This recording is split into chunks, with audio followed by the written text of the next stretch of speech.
बदनापूरच्या पाथरीकर कॅम्पसमध्ये प्रजासत्ताक दिन उत्साहात साजरा। निर्मल क्रीडा व समाज प्रबोधन ट्रस्ट संचलित पाथरीकर कॅम्पसमध्ये 77वा प्रजासत्ताक दिन मोठ्या उत्साहात साजरा करण्यात आला।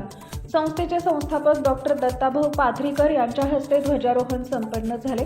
संस्थेचे सचिव डॉक्टर सौ एम.डी. पाथरीकर आणि अध्यक्ष डॉक्टर देवेश पाथरीकर यांच्या मार्गदर्शनाखाली विविध शैक्षणिक विभागांतर्फे या कार्यक्रमाचे आयोजन करण्यात आले होते। या प्रसंगी विविध स्पर्धांमधील गुणवंत विद्यार्थ्यांना प्रमाणपत्र व मेडल देऊन गौरवण्यात आले। विशेष आकर्षण ठरलेल्या रसिकेत स्पर्धेतील विजेत्या संघांचाही सत्कार करण्यात आला। विद्यार्थ्यांनी तयार केलेल्या भित्तीपत्रकांचे उद्घाटन trustee doctor Khan Najma, doctor Sonali Agarwal Pathrikar आणि डॉक्टर यसीर शेख यांच्या हस्ते झाले। कार्यक्रमाचे सूत्रसंचालन डॉक्टर शफी शेख यांनी केले।